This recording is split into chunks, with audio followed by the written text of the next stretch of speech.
ನೋಡಿ ಖಿಚಡಿ ಮಾಡ್ತಾರಲ್ಲ, ಇವತ್ತು ಖಿಚಡಿ ಯಾವ ರೀತಿ ಮಾಡಬೇಕು ಅಂತ ತೋರಿಸ್ಕೊಡ್ತಾ ಇದ್ದೀನಿ ನಾನು. ಇಲ್ಲಿ ನಾನು ಅಕ್ಕಿ ತೊಗೊಂಡಿದ್ದೀನಿ, ಯಾವುದಾದ್ರೂ ಒಂದೇ ಅಳತೆ ತೊಗೊಂಡು ಈ ಗ್ಲಾಸಿಂದ ನಾನು ಅಕ್ಕಿ ತೊಗೊಂಡಿನಿ. ಅದೇ ಗ್ಲಾಸ್ದಿಂದು ಇಲ್ಲಿ ನೋಡಿ ಹೆಸರುಬೇಳೆ ತೊಗೊಂಡಿದ್ದೀನಿ, ಶನಗಿ ಬೇಳೆ ತೊಗೊಂಡಿದ್ದೀನಿ, ಆಮೇಲೆ ತೊಗರಿಬೇಳೆ ತೊಗೊಂಡಿದ್ದೀನಿ. ಇವೆಲ್ಲ ಇಂಗ್ರೀಡಿಯೆಂಟ್ಸು ಅದೇ ಅಕ್ಕಿನೆಲ್ಲ ಹಾಕ್ಕೊಂಡು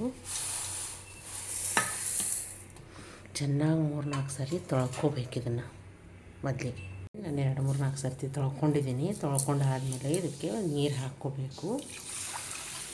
ಅದಕ್ಕೊಂದು ಸ್ವಲ್ಪ ಜಾಸ್ತಿನೇ ನೀರು ಬೇಕು. ನೀರು ಹಾಕ್ಕೊಂಡು ಉಪ್ಪು ಹಾಕ್ಕೊಂಡು ರುಚಿಗೆ ತಕ್ಕಷ್ಟು ಉಪ್ಪು ಹಾಕ್ಕೊಂಡು ಚೆನ್ನಾಗಿ ಅನ್ನ ಮಾಡ್ಕೋಬೇಕು ನುಣ್ಣಗೆ.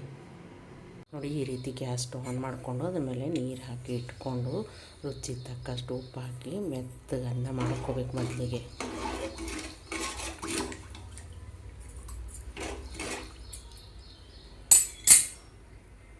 ನೋಡಿ ನೀವು ಇದು ಕುಕ್ಕರ್ನಲ್ಲಿ ಸಹ ಇಟ್ಕೋಬೋದು. ಕುಕ್ಕರ್ನಲ್ಲಿ ಹಾಕ್ಕೊಂಡು 3-4 ವಿಸಿಲ್ ಕೂಗಿಸ್ಕೋಬೋದು.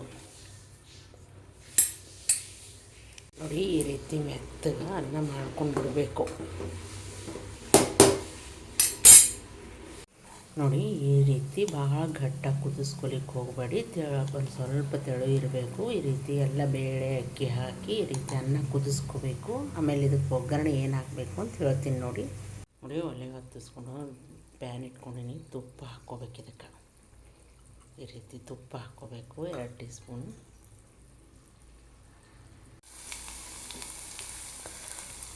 ತುಪ್ಪ ಹಾಕ್ಕೊಂಡು ಜೀರಿಗೆ, ಸಾಸಿವೆ, ಹಿಂಗು, ಬೆಳಗಡ್ಡಿ ಪೇಸ್ಟು, ಅಲ್ಲ ಪೇಸ್ಟು ಹಾಕ್ಕೊಂಡಿದ್ದೀನಿ ನಾನಿಲ್ಲಿ. ನೋಡಿ ಅವೆಲ್ಲ ನಾವೇನು ಒಗ್ಗರಣೆ ಹಾಕ್ಕೊಂಡಿದ್ವಲ್ಲ ಆ ಒಗ್ಗರಣೆ ಇದ್ರ ಮೇಲೆ ಹಾಕ್ಕೊಂಡು ಬಿಡಬೇಕು. ಹಾಕ್ಕೊಂಡ್ಬಿಟ್ಟು ಚೆನ್ನಾಗಿ ಕಲಿಸ್ಕೋಬೇಕು ಇದನ್ನು. ನೋಡಿ ಎಲ್ಲನೂ ಚೆನ್ನಾಗಿ ಕಲಿಸ್ಕೊಂಡಾದ್ಮೇಲೆ ಸ್ವಲ್ಪ ಕೊತ್ತಂಬರಿ ಹಾಕ್ಕೋಬೇಕು. ನೋಡಿ ಈ ರೀತಿ ಖಿಚಡಿ ಮಾಡ್ಕೋಬೇಕು. ಈ ಖಿಚಡಿ ಯಾವಾಗ ನೆಗಡಿ ಬರ್ತಿದೆ, ಜ್ವರ ಬರ್ತಾವೆ, ಆ ಟೈಮಿಗೆ ಊಟ ರುಚಿ ಹತ್ತಲ್ಲ, ಆ ಟೈಮಿಗೆ ಈ ರೀತಿ ಖಿಚಡಿ ಮಾಡಿಕೊಂಡು ತಿನ್ಬೋದು. ಇದು ಆರೋಗ್ಯಕ್ಕೂ ಒಳ್ಳೆಯದು. ಯಾಕಂದರೆ ಇದ್ರಲ್ಲಿ ರೈಸ್ ಜಾಸ್ತಿ ಇರಲ್ಲ, ಬೇಳೆ ಇಂಗ್ರೀಡಿಯೆಂಟ್ಸ್ ಏನಿರ್ತಾವಲ್ಲ ಅವು ಜಾಸ್ತಿ ಇರ್ತಾವೆ, ರೈಸ್ ಕಡಿಮೆ ಇರ್ತದೆ. ಈ ರೀತಿ ಮಾಡಿಕೊಂಡು ತಿನ್ಬೋದು ಯಾವಾಗರೆ.